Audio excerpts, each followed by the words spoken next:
Hello students. तो हम लोग कल जो पढ़ा उसमें आपको हमने एक ग्राफ दिखा दिया जो हमको इसके आगे वाले चैप्टर में उसको पूरा अच्छा से डिस्क्रिप्शन देंगे। अभी हमको कुछ इसके इस पार्ट में हमने देखा है जो आपके लिए अब तो आपको 50% ऑब्जेक्टिव रहता है, इस कारण से आपको इसे कुछ मुख्य तथ्य है उसको याद करना अनिवार्य है और समझ लेना जरूरी है। तो देखिए, पहला है कि सरल रेखा पर स्थित प्रत्येक बिंदु के निर्देशांक संगत समीकरण को संतुष्ट करते हैं। कोई भी हमारा जो संगत समीकरण होगा और हम ग्राफ पर उसको बनाते हैं कहीं भी, तो यहाँ का भी कोई नियामक यहाँ का हो, यहाँ का हो, यहाँ का हो, यहाँ का हो, कहीं का नियामक होगा वह इस समीकरण को संतुष्ट करता है। तो इसको आपको याद करना है। दूसरा कि सरल रेखा से बाहर स्थित बिंदु, अब कहीं यहाँ बिंदु जिसका मान लो कि नियामक के 2, 3 हो, कहीं यहाँ हो, सपोज कर लो कि इसका यह हो, तो हम यह इस सरल रेखा को संतुष्ट नहीं करेगा। दूसरा है कि सरल रेखा से बाहर स्थित बिंदु सरल रेखा के समीकरण को संतुष्ट नहीं करते हैं। अब तीसरा पॉइंट है कि किसी बिंदु के निर्देशांक यदि प्रथम घात के समीकरण को संतुष्ट करते हैं तब वह बिंदु समीकरण द्वारा निरूपित रेखा पर ही स्थित होगा, कहीं x हो या y निर्देशांक हो। तल में स्थित किसी बिंदु से अनगिनत रेखाएं गुजर सकती है। जो तल है इसमें जितना छोटा बनाएगा, जितना बड़ा समीकरण हो सकता है, हम उस समीकरण को निर्धारित कर सकते हैं। और तल में स्थित दो बिंदुओं में सिर्फ एक ही रेखा गुजरेगी। अगर यहाँ हमारा दो बिंदु है, कहीं यह बिंदु है और यह बिंदु है, इसका कोई नियामक होगा, सपोज कीजिए कि यह है, इसका मान लीजिए कि यह है, तो इससे एक ही रेखा केवल गुजरेगी, एक ही समीकरण बनेगा। यही कहता है कि तल में स्थित दो बिंदुओं से सिर्फ एक ही रेखा गुजरेगी। एक यह हुआ है। अब इसके बाद हमारा है कुछ साधित उदाहरण जिसमें आपको दिखाता है कि कोई आपको दे दिया है, यह बिंदु दे दिया है, नियामक बिंदु है, 3, 4 के निर्देशांक से उस रेखा का समीकरण प्राप्त करें जिस पर बिंदु स्थित है। अब इस ऐसा समीकरण होगा जो है, तो अब इसके लिए हम क्या करेंगे कि मान लेंगे कि x बराबर 3, y बराबर 4 हमने मान लिया।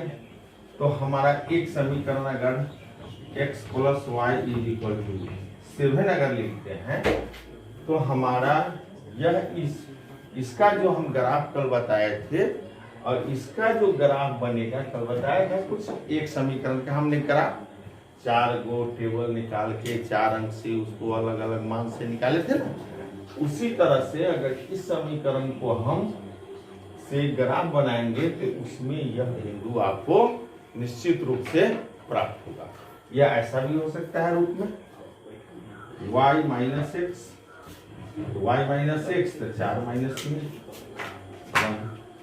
यह भी हमारा अगर ऐसा समीकरण का रूप होगा तो वह उस समीकरण को संतुष्ट करेगा और उस समीकरण में 3 और 4 आपको उस रेखा पर कहीं ना कहीं नियामक मिलना ही है।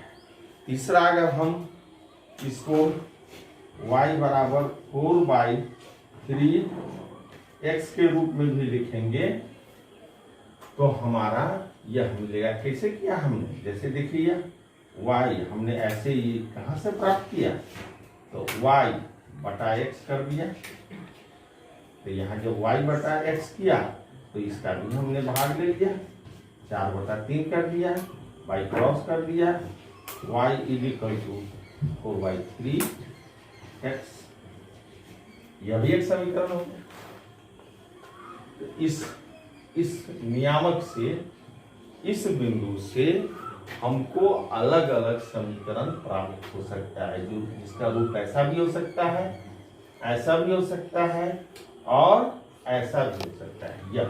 यह जो हुआ हमारा यह, जिसको हमने ऐसा लिखा है। यह तीनों तरह के समीकरण होंगे और इस तीनों से जब हम ग्राफ बनाएंगे ऐसे टेबल बनाकर हमने कल बताया था आपको, इसको विस्तृत बताएंगे हम फिर अगला चैप्टर में। जैसे यह इस रूप में बनाइए या इसी का इस रूप में समीकरण लिखिए या इसका इस रूप में आपका समीकरण,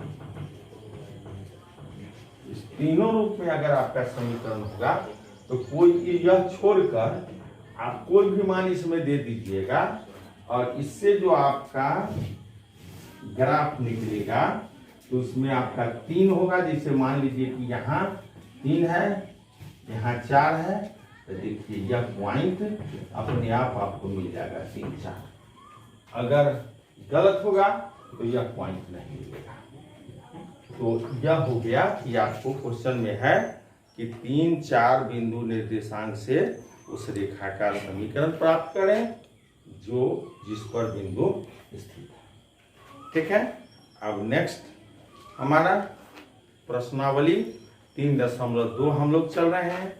फिर आपका ये क्वेश्चन बहुत इजी सा है, इसमें क्वेश्चन ही नहीं है ज़्यादा। आपको अब जो याद करने के लिए दिए हैं स्मरणीय उसमें लिखा हुआ है, उसको आप याद करेंगे और फिर आप देखेंगे 3.2 जिसके अंदर में भी वही है कि 4 और 12 से गुजरने वाला ये बिंदु है, जिससे गुजरने वाली रेखा का समीकरण प्राप्त कर सकते हैं। तो 3 पढ़ा। अब देखिए x + y = 16, एक यह हो सकता है। दूसरा y - x = 12 में से 4 गया 8 हो सकता है। अगर आप कहेंगे सर हम x - y लिखना चाहते हैं, बहुत अच्छा है।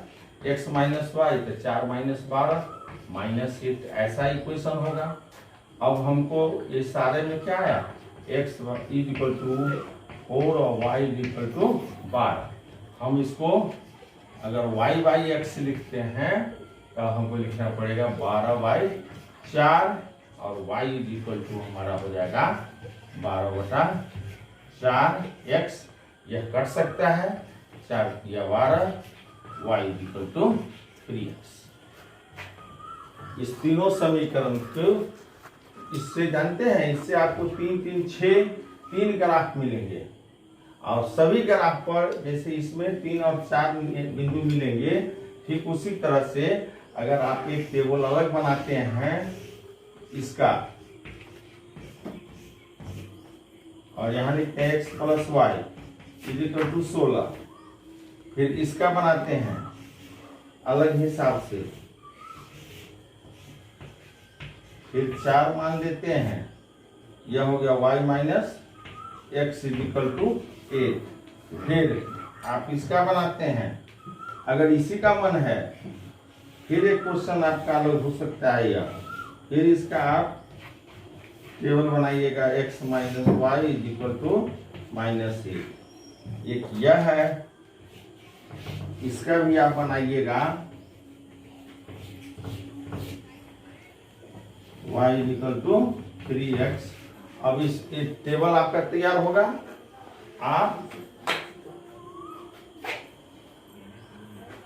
आप इससे आपका ग्राफ बनेगा। कोई भी ग्राफ जब आप बनाइएगा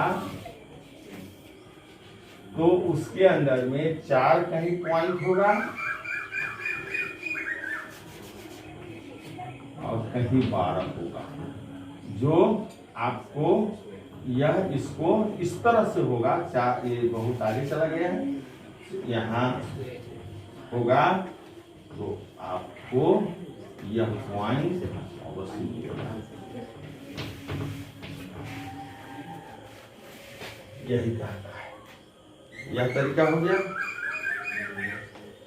और क्या आप कुछ ऐसी रेखाओं का समीकरण ज्ञात कर सकते हैं जिन पर बिंदु 3, 6 स्थित है। फिर वही बात है, 3, 6 स्थित है तो ये बिंदु हो गया 3, 6, तो फिर x = 3, y = 6, तो x + y 9, x minus Y -3 ऐसा ही बन सकता है, y माइनस एक्स 3, 6 में से 3 गया 3, या y by x is equal to 6y3, तो y बराबर 6/3, x 3 गुना 6, y बराबर 2x। ऐसा भी समीकरण बन सकता है। हमको जो भी होगा उसका फिर इसी तरह से हम टेबल बनाएंगे। जो आगे इस टेबल अभी आपको हम दिखा रहे हैं, एक कल बना के दिखा दिया था हमने, लेकिन अगला चैप्टर में हम आपको भरपूर इसको सिखाएंगे। मेन आपका यही प्रैक्टिस है। तब आप 10th में जाएंगे तो 2 चर वाले रैखिक समीकरण का जब ग्राफीय हल होगा तो उसमें आपको ये बहुत ज़्यादा आपके लिए लाभदायक होगा और यूजफुल होगा। यह आप नहीं सीखे हुए रहिएगा तो फिर समझिए कि आप 8th क्लास के ही स्टैंडर्ड के लायक हो जाएंगे। तो यह हो गया। अब इसके अंदर में आपको यह पढ़ना है, सारांश वो एकदम याद करके रखना है। तल में स्थित 2 परस्पर लंब रेखाएं के कटान बिंदु को मूल बिंदु कहते हैं। देखो ये क्षैतिज और ये लंबवत, इस बिंदु को क्या कहते हैं? मूल बिंदु है। इसका नियमक कितना होता है? 0 0। अब क्षैतिज रेखा को इसको हम क्या कहे थे? एक्स अक्ष। इसको क्या कहे थे? वाई अक्ष। यह धनात्मक है, यह एक्स अक्ष का ऋणात्मक है, यह वाई अक्ष का धनात्मक है, यह वाई अक्ष का ऋणात्मक है। और इस तल को कहते हैं कार्तीय तल। ये जहां पर हमको ऐसा बनता है, कार्तीय दोनों अक्षों की धनात्मक और ऋणात्मक दिशाएं होती है। इसका यह धनात्मक, एक्स अक्ष का यह धनात्मक, वाई अक्ष का यह धनात्मक, और वाई एक्स अक्ष का यह ऋणात्मक, वाई अक्ष का यह ऋणात्मक।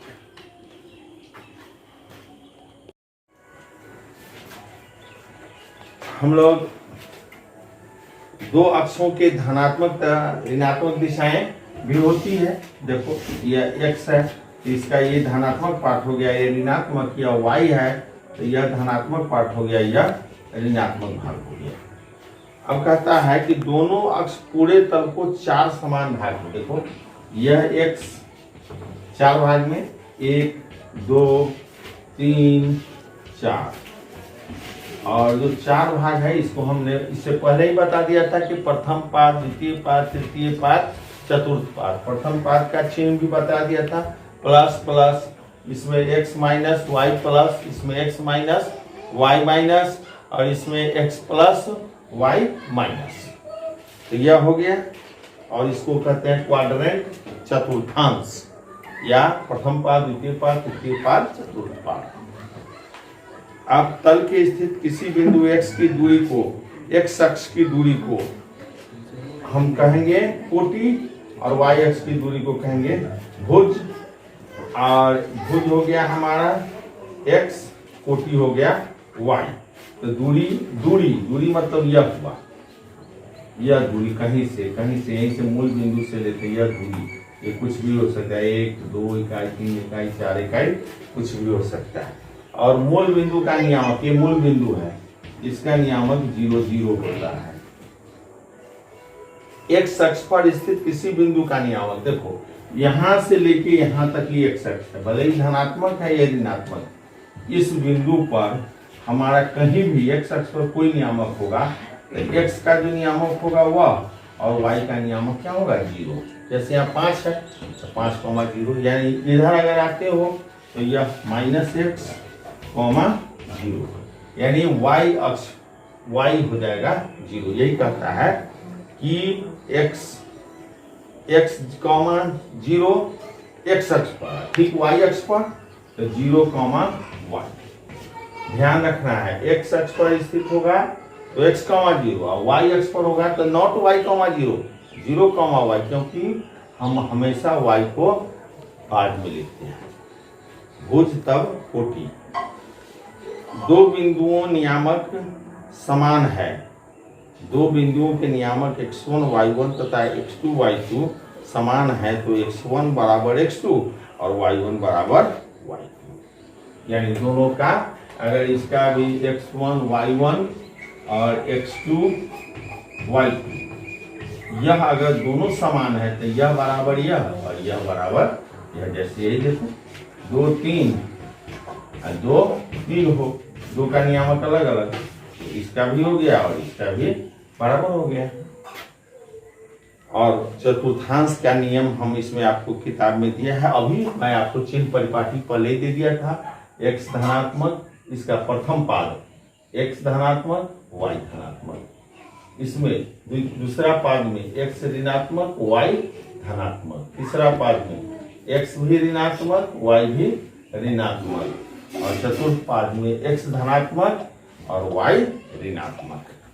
तो हमको यह सारांश याद कर लेना है, स्मरणीय याद करना है। और आज आपको मैं दे रहा हूं इसका पूरा बहुवैकल्पिक प्रश्न, जो बहुत छोटा छोटा है, 1 से लेकर 21 तक, इसको आपको पूरा करना है। प्रश्नावली 3.2 को पूरा करना है। आरेख आज जिस प्रकार से हमने बनाया है उसको करना है, और 3.1 को पूरा करना है। और इस तरह से अब हम लोग कल चलेंगे 4th पार्ट पर इसके, और जो आपको और काम मिला हुआ है उसको खूब अच्छा से करना है। अपने को सुरक्षित रहना है, एकदम बाहर कभी भी निकलें तो बिना मास्क से नहीं निकलें, सैनिटाइजर का बार बार उपयोग करें। बाहर से आवें तो घर में हाथ पैर धोकर सैनिटाइजर लगाकर ही, खास के बच्चों को आप ज़्यादा नहीं छुएं। थोड़ा भी आपको अगर कफ लगे, खांसी लगे, गले में खिंच लगे, तो बस वाष्प लेना शुरू करेंगे।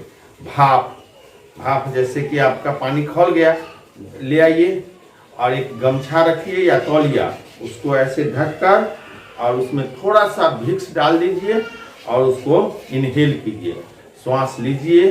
अगर आपको किसी तरह का समस्या आता है कि खाना में स्वाद नहीं मिलता है, गंध नहीं मिलती है, तो आप क्या करें, पोटली बना लें। उस पोटली में कपूर, 6-7 लौंग और इतना आजवाइन रख के एक पोटली बनाकर उसको जैसे फूल सूंघते हैं उस तरह से सूंघें। उसको दिन में 2 कपड़ा में पोटली बांध के रखें। कल होकर उसका उपयोग फिर नहीं करें, उस कपड़े को धोकर धूप में सुखा दें। अपने शरीर को थोड़ा देर भी, कम से कम आधा घंटा भी सुबह में खाली दे, और नहीं तो शाम में किसी समय 1 घंटा धूप में जरूर रहें। धूप हमारा विटामिन डी देता है। विटामिन डी की कमी के कारण शरीर के अंदर में खांसी या सीजनल इफेक्ट, ऋतु का, जैसे अभी आज एकाएक हम लोग के यहाँ वर्षा हो गई है, तो गर्मी बहुत पड़ रही थी, गर्मी से हम लोग ठंडा में गए हैं, तो तापक्रम का अंतर, that is called temperature difference हुआ है। तो उसके अंदर में हमको हो सकता है कि गले में खराश आवे, हमको वायरल फीवर हो सकती है, बुखार आवे। हमको डरना नहीं है, हमको सुरक्षित रहना है। और इसका इलाज छोटा मोटा हमेशा घरेलू उपाय करें। जल्दी से जल्दी हॉस्पिटल में जाने का प्रयास नहीं करें, क्योंकि हॉस्पिटल में सरकार तो उचित व्यवस्था करती है, लेकिन जो हॉस्पिटल के अंदर में स्टाफ हैं वो अच्छा काम नहीं कर रहे हैं। इस कारण से हमको अपने आप में सुरक्षित रहना है। Thank you.